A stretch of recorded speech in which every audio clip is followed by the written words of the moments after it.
there, this is Mirban. Welcome to another episode of the podcast, and I'm very pleased to have you listen in on today's interview with Coach David Ramos. Dave is currently the Director of Coaching, Education, and Performance Analytics at the USTA National Campus, and he works with the top players in the United States and, of course, in the world, because we have so many great professionals from the United States who are training at the USTA National Campus. And he is a USPTA/PTR P1 professional with well over 20 years of diverse professional experience. He is a Dartfish certified technician and performance analyst, and he works very closely with USTA's coaches and players to provide training and video analysis for technique and tactics. And so it was a pleasure to have him on to speak with him about how we can improve our game through video analysis.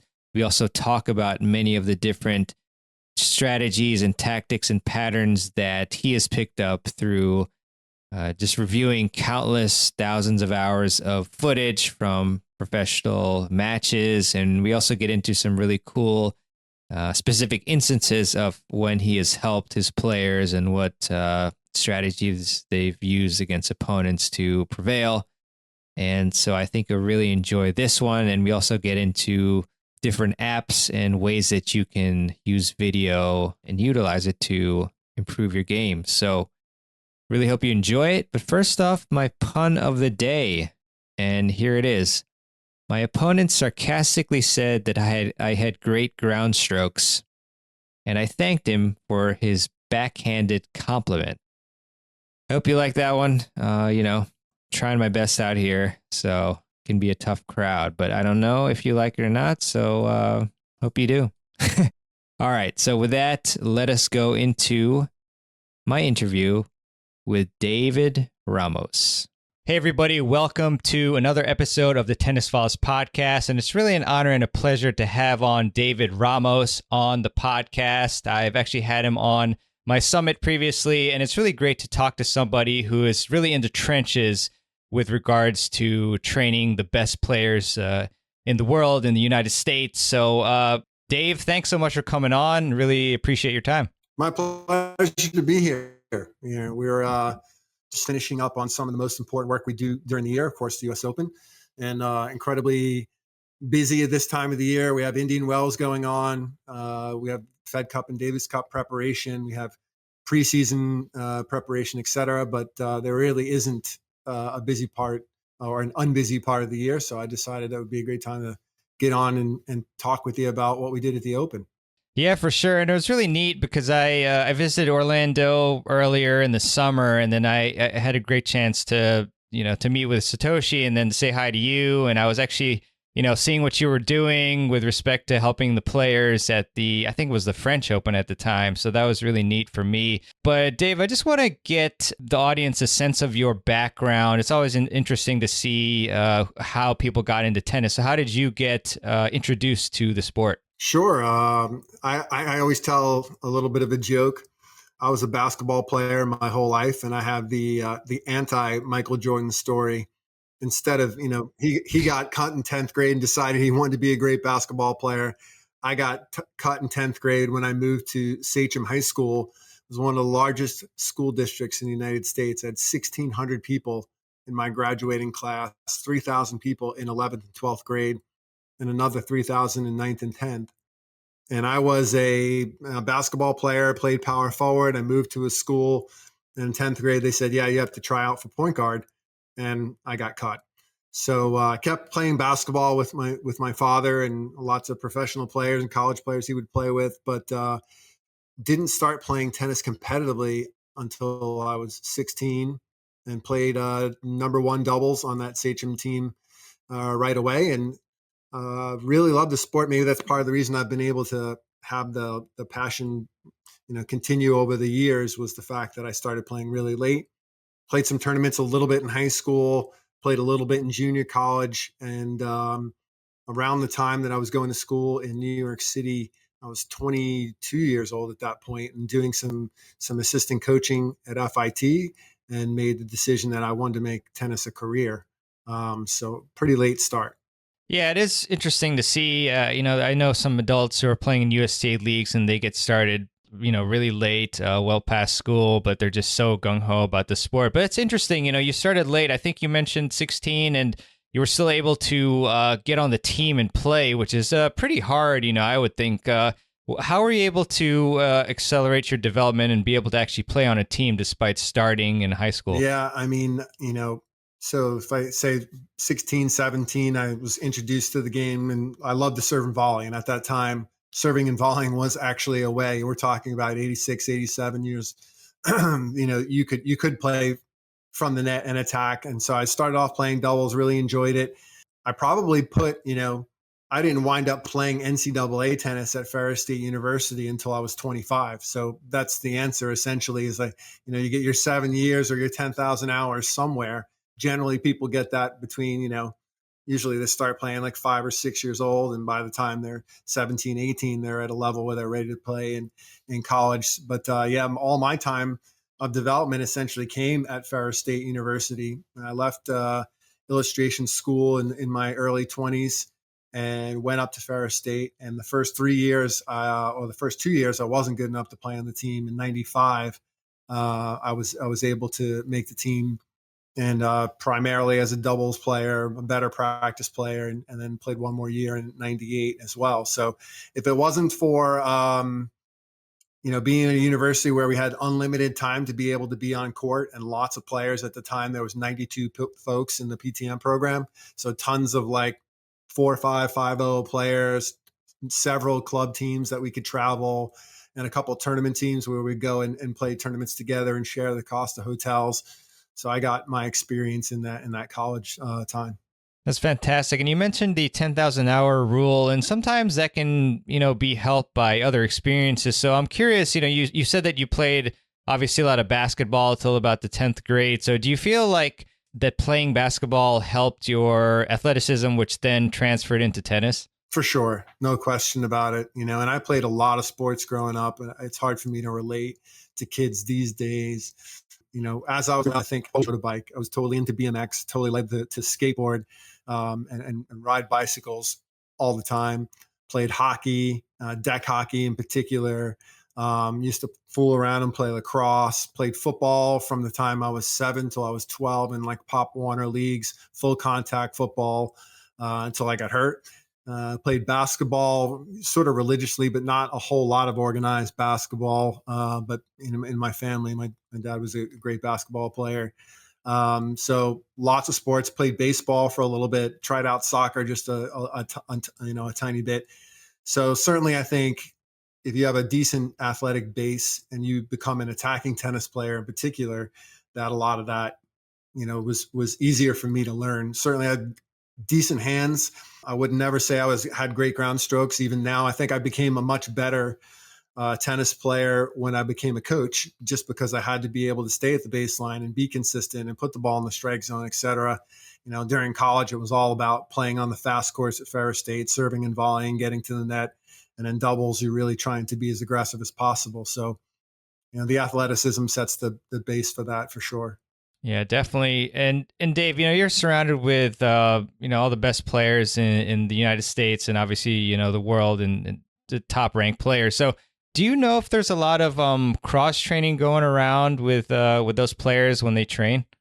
Gosh, it's a good question. I mean, I can tell you what I see here is, people use other sports to do their warm ups. Maybe they play a little bit of soccer or they do a little mixed training.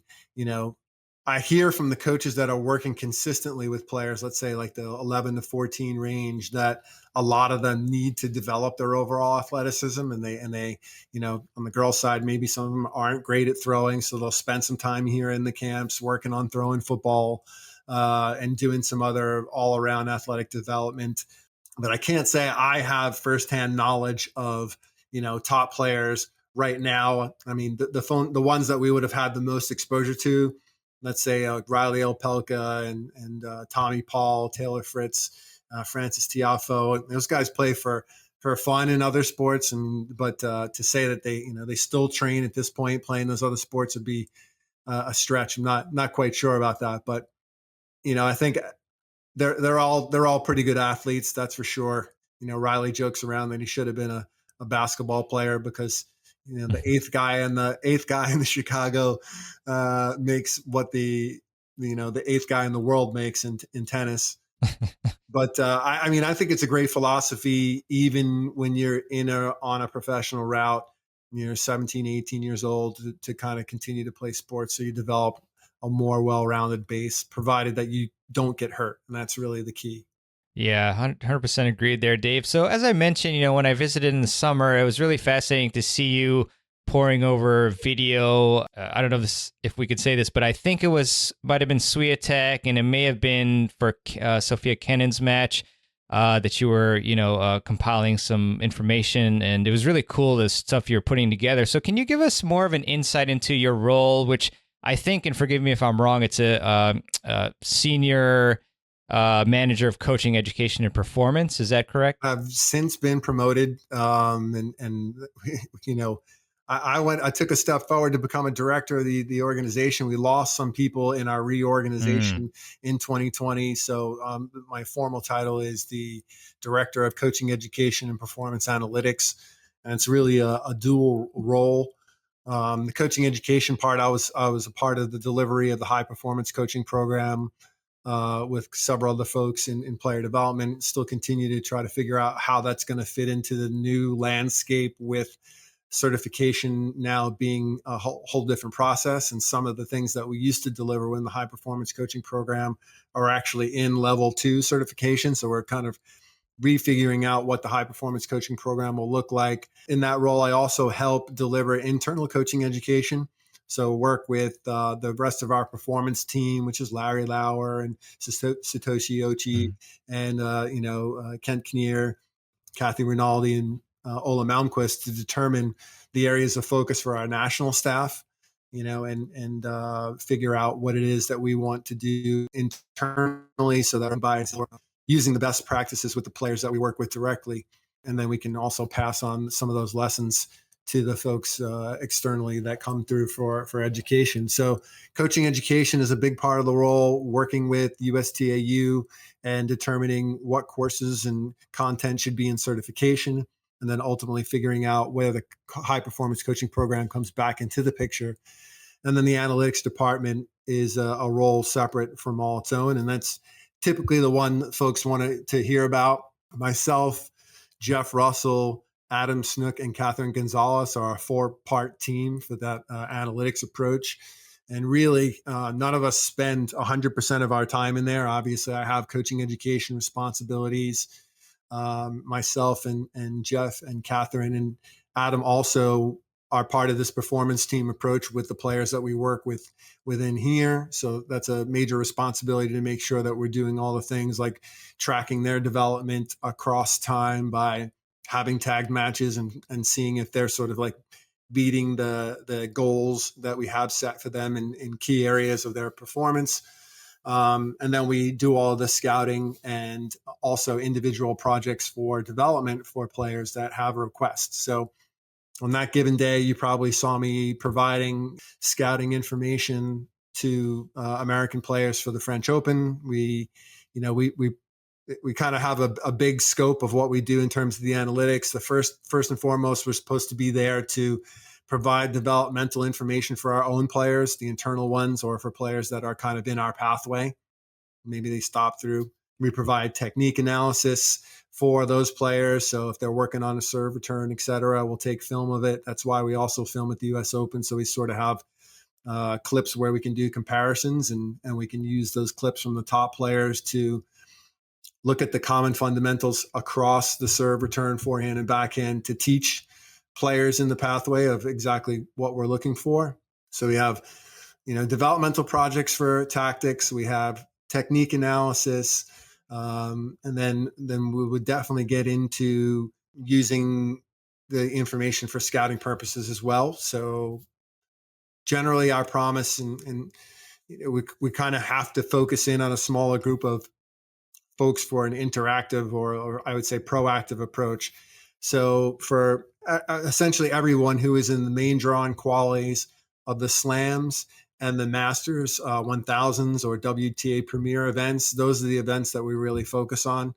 So obviously you have Australian, the four slams, then you have events like Indian Wells that's going on right now, like Miami, Cincinnati, et cetera, where we send information to all the players in the qualies as well as the main draw throughout the tournament, send them examples of scouting reports made from the data that we gather from our match tagging. We also purchase Hawkeye data on behalf of American players to be able to provide them information on themselves as well as their opponents. So all of those things together sort of comprise the analytics effort. Yeah, super neat. And I would like to also ask you about your coaching education initiatives, but you are correct in saying, especially for this particular audience, they definitely want to know about the ins and outs of the analytics, or at least as much as we can talk about. So, Sure. Curious to ask you, you've poured over so much data and statistics. Are there any commonalities of let's go into maybe the strategy and tactics, like ones that you just see that are very common that you over and over that you analyze, that maybe even like amateurs can actually apply these basics to our game and actually improve our results? One of the things that we try to do with the information that we get from the matches that we tag, in particular, we try to focus on the quarterfinals on from the slams, and we bring those matches together, and then we call we create what we call the parameters. So we have parameters for our teaching and coaching philosophy. So when we talk about the parameters for a volley, we say a grip that's close to continental. It doesn't mean it has to be exactly continental. And when we talk about the parameters for the Grand Slams, we might talk about, well, what's a range of first serve percentage that's acceptable for the folks that got to the quarterfinals through the finals.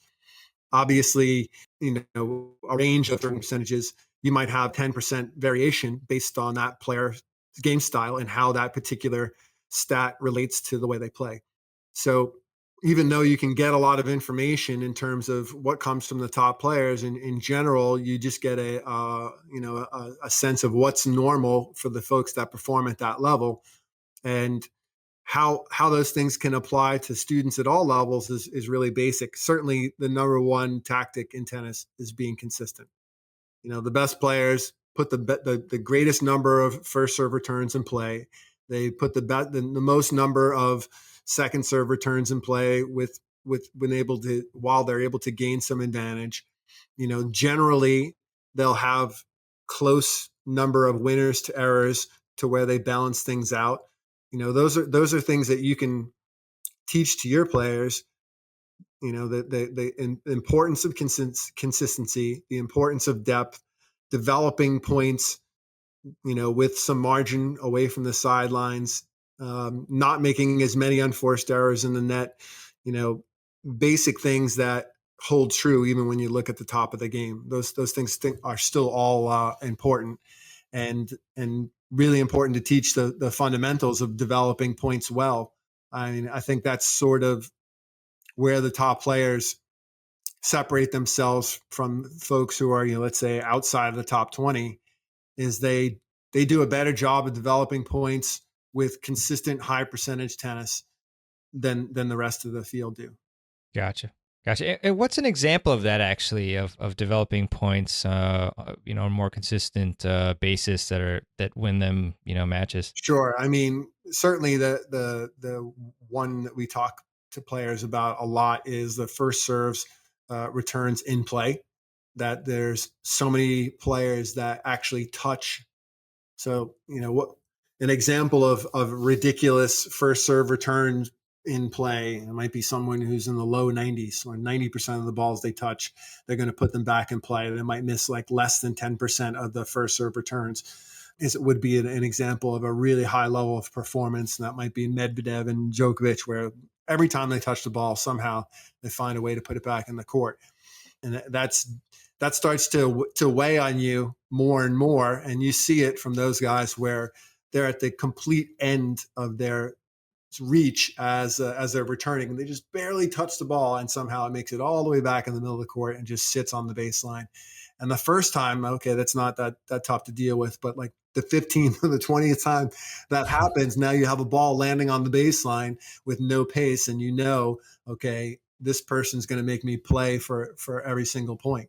So that has a weight, and we're trying to teach players that if you touch the ball on the first serve, even if you're at the end of your reach, you should be able to put the ball in play 9 times out of 10 or 8 times out of 10. You're not really taking a swing in a first serve return when you're on a deep stretch.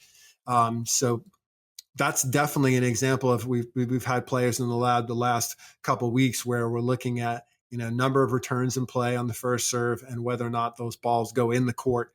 And it's I think they kind of think, well, it's a first serve. It doesn't matter if I miss a few here and there. And the best players are definitely doing a better job of that.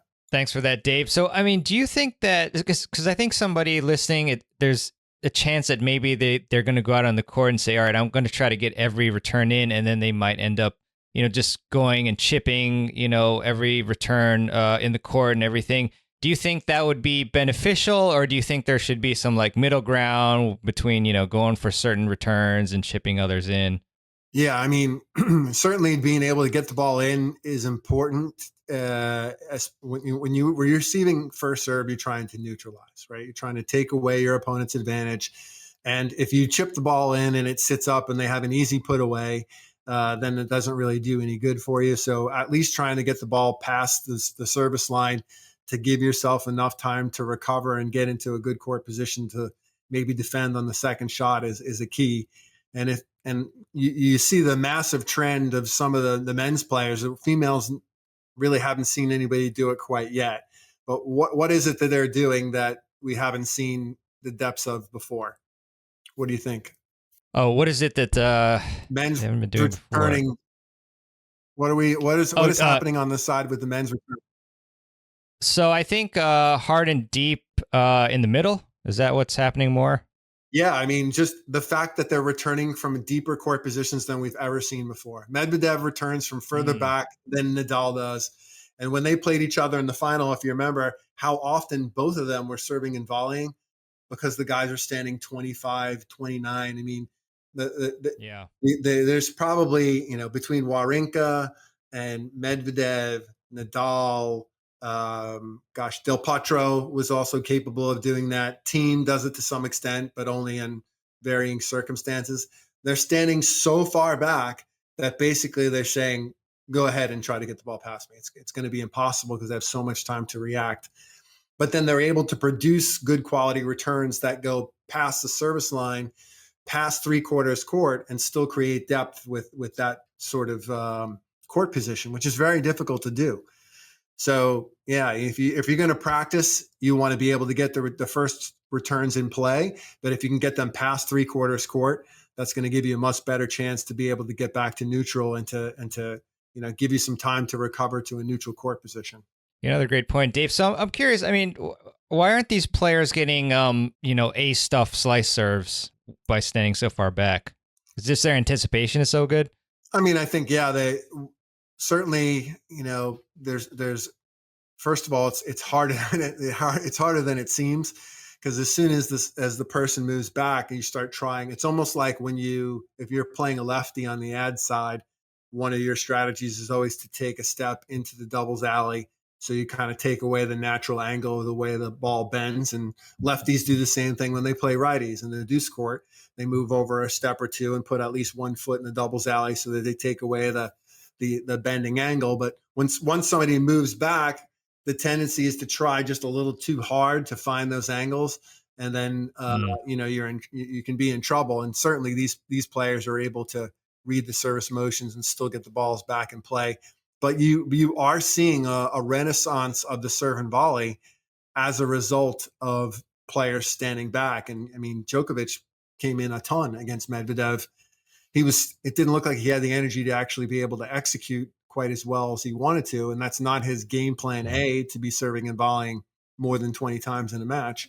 But that's probably one of the best ways to combat that really deep court position is attack a little bit and be unpredictable as the server.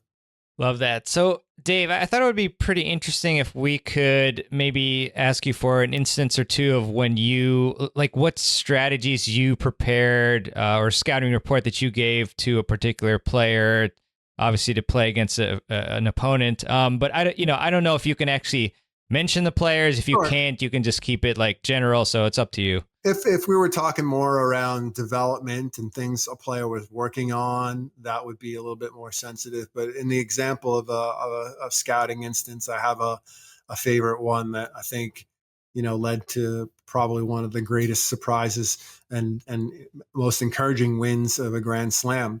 And that was when Cool. semifinal we have Sophia Kenin has to play against Ash Barty. And I know the folks from Tennis Australia well, and they have a person who's in the same position, Darren from Tennis Australia. I know that also their tagging is done at a shot level. So the way you tag matches is you watch the point.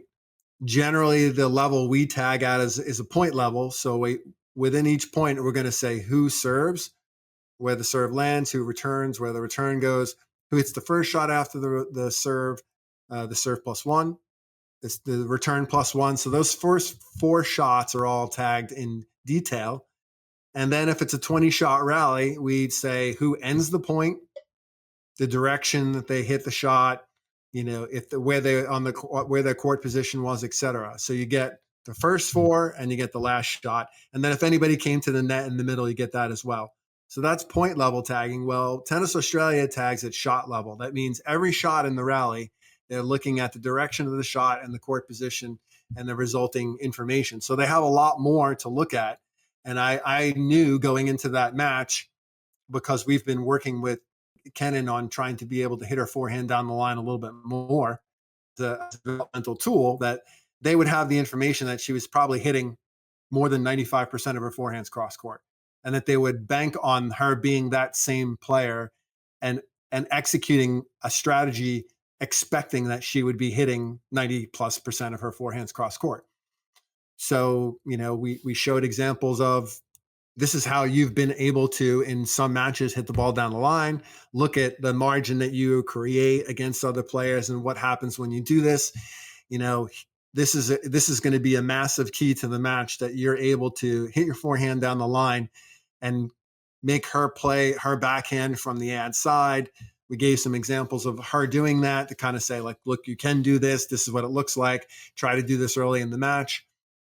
And it was definitely one of the things where you could see that there's chatter between Ash Barty and her box, looking over, thinking, what's going on right now? Like, we had a game plan. My game plan was to get locked my forehand, which is her forehand cross court is considerably better than Kenin's forehand cross court. It's one of her best shots, and she's really good at opening up the court with it and pulling you out of position, and then being able to play the ball into the ad side. And so Sonia was able to do it under pressure. She was able to do it early in the match, and I think it kind of threw the whole game plan for Tennis Australia and Barty out of the window. And that's what it comes down to. It's between players, I mean, where they say Novak Djokovic wins 55% of the points that he plays during the course of a year. So a slight adjustment like that kind of changes somebody's formula of how they're going to play a match in a big pressure match is enough to shift the tide. Yeah, that's a fantastic one, and I'm sure very unnerving, like you said, for Barty and her camp. It seems like a chess match. Has there been any instances where the reverse happened, where you guys thought you had a solid plan? Obviously you put in a lot of time and effort like you always do, but then, something happened that was surprising, or maybe, you thought there was a weakness, but then it turned out that that person was just on fire with that particular strategy or shot. Yeah, I mean, and again, I think back to just critical matches that we didn't wind up losing them, but in the 2017 Fed Cup final with Coco Vandeweghe playing against Sabalenka, we had quite a bit of information on her. Generally, when we do scouting for big matches like that, we'll try to, have at least 10 matches of information on the opponent that we're going to play against. And we were expecting very specific types of serving under pressure, et cetera. And she just came out and played unbelievable. Like, I don't think she could have served with better variety. And she still did some of the things that we knew she was going to do. but it was almost like there was no way we could have expected that level of performance. But that's what makes Fed Cup, Davis Cup a little bit different. That people can come out, in the slams. I think that people are playing for themselves, and maybe the pressure's not the same. But when you're talking about a Fed Cup final in 2017 in Belarus, the place was, I've never been in a tennis atmosphere like that before in my entire life. It was deafening. It was hostile.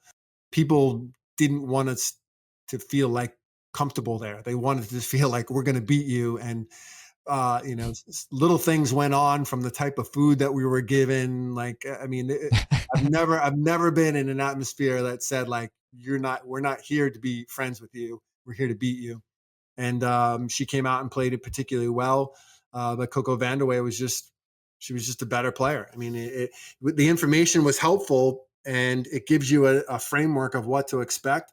But sometimes people come out and just play out of their mind, and you say too good. But I don't honestly remember, and I think we probably, we all have the ability to forget where we said, okay, this certain sort of thing is going to happen, and somebody comes out and they're completely different. I think you might see a little difference here and there, and certainly the higher the level of the player, the more opportunity there is for something like that to happen. Like, if you're talking about the top 10 players in the world on the men's and women's side, they probably have a game plan A, B, and C, and they can still beat you with B and C, even on their lower level days. So, but I can't think of an example where I was like, gosh, we were so surprised. Like, that was not exactly what we were expecting. Generally, people are pretty close to who they need to be under pressure. So, Dave, in terms of the tools that you use, like I imagine that most of it is proprietary. Like, is there anything that you're using in regards to video analysis that that amateur players, USTA league players, can actually use as well? Sure, absolutely. We, and the two areas that we talk about performance analytics are technical and tactical in general. In the technical area, we use some of the same tools that everybody uses. Essentially just Coach's Eye, which just stopped being Hmm. supported. So if you have it on your phone or your iPad, don't delete it, because it's going to be gone forever. Coach's Eye is one of the best video analysis resources. The filming is at a high frame rate. It films relatively well indoors, where things aren't all blurry. You have all the great drawing tools and zoom features, and you can do a voiceover. So even though we have a master service agreement with Dartfish, some of our coaches still use Coach's Eye. It's their go-to app. Very easy. Back in the day, it used to allow you to download reference clips from YouTube, which was a huge plus. Oh, A lot of yeah, not people, anymore. yeah, they got rid of that feature as well. So I put a little tutorial out, showing how to use web browsers. There's generally different types of video download add-ons or accessories that you can get for Chrome or for Firefox that will allow you to go to YouTube and find your favorite video of a player and download it. Then you just have to figure out how to clip that and then send it to your mobile device so that you can create your comparisons. And the key there is that you're dealing with the right frame rate. In some cases, they don't tell you exactly what those slow motion clips are, but definitely Coach's Eye for technique analysis. Huddle Technique is free, and it does a lot of what Coach's Eye does. Dartfish, my Dartfish Express is, I think, $7 or $8, and it has some different proprietary ability to break clips into key positions. It doesn't have that whole voiceover effect, which I figure most coaches really want that. They want to be able to, use drawing tools, do side by side comparison, and use their voices. So that stuff is all available to the general public. And the Dartfish comes in handy when you want to do like four-way comparisons or apply key positions automatically or do some more fancy sort of analysis stuff. But I think virtually everybody can have access to those things. The two tools that I talked about at the USPTA convention for coaches to be jumping on right now, if you're into doing match analysis and you really haven't gone full advantage of that, you have a couple models. You have the do-it-yourself model with something like Pro Tennis Tracker, which is one of the apps that's out there. You use an iPad, you tap on it. It gives you really good graphics as to, the shots your players are missing or making and winners, etc. If you go spend another $35, that app is $35 for most coaches. That might be a lot. It's another $35 to get the PC version that goes on a PC computer. And that is capable of generating a CSV file, which is the same sort of thing that we use within Dartfish. So even though you're clicking on the iPad and creating the graphics for, what seems like limited use, it's also behind the scenes generating a CSV. And if you had a video analysis software like Dartfish or something else that allows you to integrate a CSV, you can export the CSV from that video, from that program, and you can lay it in over the video, and you have the tag match as well. So it becomes a little bit complicated in terms of the number of softwares you need and the cost. It's probably like, okay, $35 for the Pro Tracker software, another $35 for the PC version that generates the CSV, and then that's where it gets expensive, probably $500 at a minimum, up to about $800 for something from Dartfish, in order to be able to lay over the data in CSV. But the last product that I talked about was Swing Vision. So everybody's aware at this point, right? Swing Vision has agreements with the LTA, with Tennis Australia, and the USTA, as well as the ITA. So it's like the official line calling and tracking for the ITA, as well as those other two governing bodies. But we just recently, the USTA did a deal with them to provide anybody who's done like coach youth tennis or has gone through the safe play training as a USTA coach gets access to a $40 per year discount. And the cost typically is $149 for a year.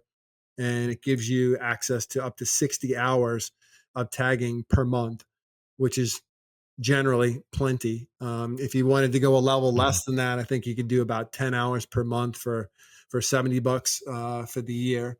And essentially all you have to know how to do is hang your phone up on the back of the fence.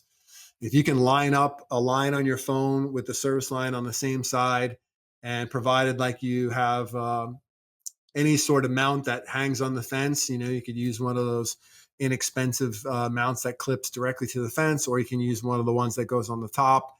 You just have to line up your phone. It can kind of walk you through how to do that. You hit record, and then it's processing everything on the fly. So as play is happening, it's capturing the video, it's tagging it, and as soon as the match is done, you can basically go back and pull up all the points or all the shots. You're able to see where those shots are landing on the court and what the speeds are of all of them. And it doesn't give you the winners or errors unless you do one extra step. So if either one of the players has the Swing Vision app on their phone and they're willing to put in the end result of the point each time, then not only do you get all the points and all the shots, but then you're able to select a filter like winners or errors as well, which is pretty amazing.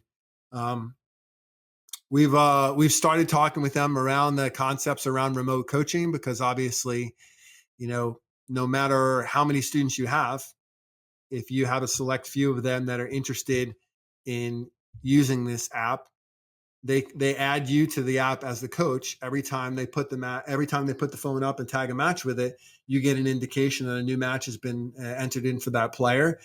You go in, and without having to do any of the legwork, you have all of the total number of shots hit, how many in, how many out, the placement of the serves. It's pretty remarkable how good the information is for what the cost is of that app, and that the fact that you're able to do it with a phone at this point. That's really fantastic. I definitely heard of it, and I saw it actually featured in like the latest Apple. A lot actually. I wonder how much they paid for that. But can you actually record your match like on a GoPro or a DSLR or something and then upload it, or is that not possible? You can actually, and it's one of the best features. Ooh. So and they're getting better and better with this. So the way it works is for your 149, you have, I don't know if there's a limited number of licenses that you can log in with your Apple ID. Typically, they try to limit it to like two, where you could have it on like Mm. a phone and an iPad for that amount. But they also give you a Mac iOS. It's not an iOS app, but it's a Mac app. So if you have a Mac computer, you go to the Mac store, you download that app, and you have that app on your computer. And if you have footage from any sort of camera, you can upload it into that app, and then it will process it after the fact the same exact way it does it on the phone. You Mm. basically upload the file, you have it process it. It'll ask you after it takes a look at the match to identify which person you are. So it'll show you like a bunch of different clips, like, are you this person in white or are you the person in blue? And you just go through and you identify yourself, and then you put the score in, and then from there it pretty much it'll tag the video. It takes quite a bit of time that way. I think I did 2 sets, and it took probably 2 hours to go through it and break it up. Mm. But the accuracy was fairly good. And Hmm. one of the nice things is, after the fact, if you're in the app, if you need to add or edit a shot, like, no, that shot actually was out or in, that you can do that. So I mean, they're predicting by the end of the year that not only is it going to tag it into points and shots, but it will start being able to differentiate the difference between winners and errors. So totally, like I said, if you right now, if you want that ability, you have to tag it using the watch app to input the final outcome of the point. But they're thinking that they're going to be at a level where it will be able to do that just with video, which is pretty incredible. That's really fantastic. I also think that Swing Vision is going to be very happy with you, Dave, for this Well, shout I out. mean, I think it's incredible. yeah, That's there's a fantastic. reason why they have deals with three of the governing Yeah, bodies, and the governing body of collegiate tennis is because it's a really good yeah. product. Obviously, James Blake and Andy Roddick were Hmm. involved right from the beginning because they saw the potential, and it's really going to become, one of the things that is a limitation right now, or the two things that are limitations are the recording frames per second, Mm. and the resolution of the video.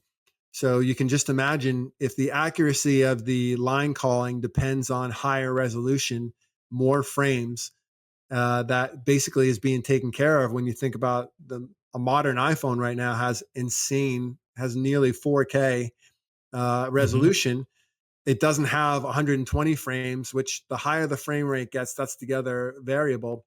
And then the last piece is the chip within the phone. Those things are all getting better and better.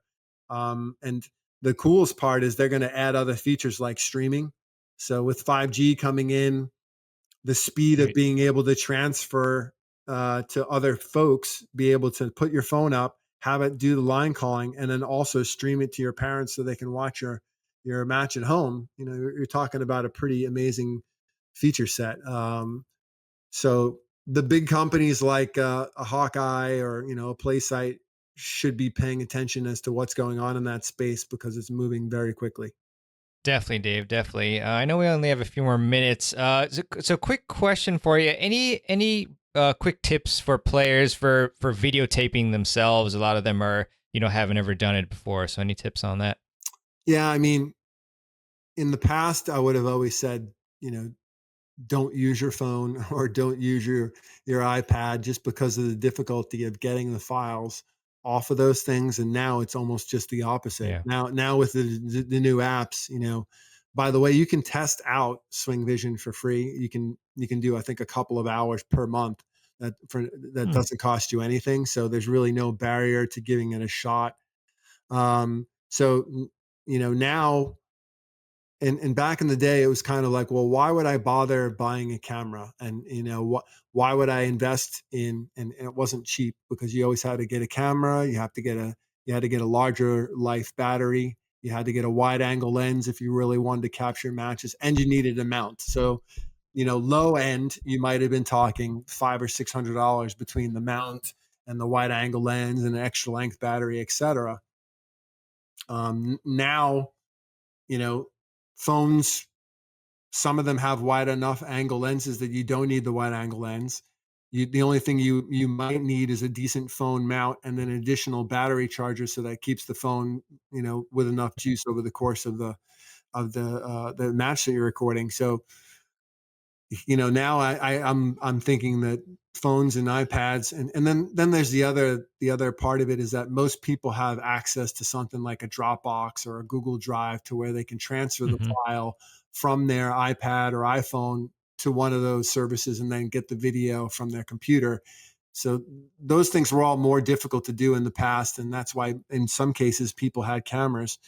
Now the only reason I would see to have a camera is if you're going to do a lot of zooming when you film technique and you want to retain the quality of the footage. If you're thinking about doing drill videos and you want to wear a microphone and have higher quality audio, that might be Yeah. another reason you might use a camera. But in general, all of that stuff is available for a phone and tablets. So there's really no reason not to start there because most people have a decent quality phone or tablet, and there's even software available to do match tagging that comes right on the iPad, and it's a lot lower cost than it is to use Hmm. something like a Dartfish or one of the other products that go on a computer. So that's to me where you would start, with a tablet, with a phone, with the mounts for them, getting them up in a decent level. I mentioned to you as a little plug for the QM1 is a mount that's $70 or $80, and that has a phone attachment on it. Or even for $20 or $30, they make mounts that go right on the back of the fence. Yeah, thanks a lot for that, Dave. And yeah, definitely don't let, equipment be a huge barrier. You don't need a fancy camera, just use your phone. So, I do want to let you kind of educate us about just overall, the success of the US players this year and how that's all been for the year for you as kind of a recap, even though we do have Sure. Indian Wells coming up, but just how it's been.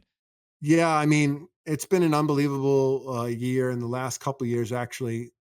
The women's side has always been doing well, but the men's side is, starting to have, in fact, like now Riley Opelka is the number one American, and some of these guys that kind of fill that gap where we're talking about, TFO, Riley Opelka, Jensen Brooksby, Hmm. Sebastian Corda. Some of them are surprises, right? A lot of Corda and Brooksby seem to Yeah, kind of come out of Brooksby. nowhere. And those people who know them, they've been coming for a while, but they join the likes of TFO, Opelka, Fritz, etc. And it's just great to see that we have some guys that are sustaining their careers, and they're not just flashing in and out of the top 100. They're able to stay there and join the likes of the last round, the Isner, Query, Johnson, et cetera, that group. So, it's exciting. It's an exciting time. We've done about as well in terms of supporting some of those players. And those are ones that we actually had hands on with. I couldn't be more proud of being a part of, bringing those guys through the fold. Obviously, we had on the women's side, we had plenty of folks that have been doing well, and we continue to have new players coming in. I mentioned Kennan winning a Grand Slam. I don't think that was on anyone's radar. We have other players like Danielle Collins coming through college and continuing to do well, and Jesse Pagula had an amazing year this year. Hmm. It's nice to see that when you have the top players who are entering their early into mid 30s and they're starting to work out of the games, the Serenas, Venuses on the female side, the Isners and Queries on the men's side, that there's somebody there to at least step up and be in the field. How many of them are going to go out and win multiple Grand Slams, which is, of course, our goal is really remains to be seen. Some of the folks are saying, Brooksby and Corda have that on that side, and maybe Coco Gauff could be the next female from the U.S. to win a slam. But yeah, we've been pretty successful this year. We had, one of the things we do at the Open is track the number of players we help each year. And, from 2015 was the first time we actually tried to support players with information in the main draw. Before that, we just weren't focused in that way. We didn't have the resources. But this year we helped 81 unique players between qualies and main draw. We've tagged over 200 matches by taking the Hawkeye data that comes from the tournament and running it through a portal that creates the CSV that I talked to about. and about 150 different scouting instances between qualies and main draw. So, impacting, that's just what we did at the Open. Overall, throughout the course of the year, we generally impact over 100 U.S. players that are trying to make a living as tennis players. And the more folks we have doing well and making it into the second week, the more there's a possibility that we'll get a top 10, we'll get a Grand Slam champion. But it's sort of like all the seas are rising together. You can't tell me that Jensen Brooksby making the second week doesn't help Taylor Fritz be better. Seeing Emma Raducanu and Leila Fernandez doing well doesn't tell every girl in the main draw, like if you're top 50, you have a chance to go all the way. So some incredible stories there, and really amazing U.S. Open. Myself, Jeff, and Catherine and Adam spent a lot of 16-hour plus days there. We spent 18 days at the Open. We got there a day or two before qualies, and we left on Wednesday of the second week. And it's a lot of hard work, but some incredible, passionate people to be able to be there. And Jeff Russell was there when Francis finished his match at 4:00 in the morning, take a picture in the hallway with Kathy Rinaldi. Those are the kinds of moments where this was a kid. I have a video of him when he's 8 years old, and he came to his first camp at the USTA National Training Center down when it was down in Boca, and here he is, having this critical win at the U.S. Open at 4:00 in the morning. So that's sort of what it's all about: supporting players and seeing them do well. Giving information to their teams and trying to help them make educated decisions about how they're going to train and how they're working on their games. It's incredibly rewarding. Yeah, you guys and girls and everybody do a great job over there. And yeah, it's just rewarding to see that it's all, helping further the careers of such great people. So, Dave, I'll just let you have the floor. If there's, anything else that you want to let us know about, or anywhere, that we should go to follow your staff or USTA National Campus or anything like that you want to mention. Sure. I mean, one of the things that we do to try to help the sections out in particular, because we haven't had sectional level camps, is to do some education for the sections. We did this unbelievable, 8 videos that were pre-recorded with our national staff in areas of performance like strength and conditioning. Martin did a welcome telling the folks in the section level camps. And we also did some information on playing a shot ahead, what that concept means.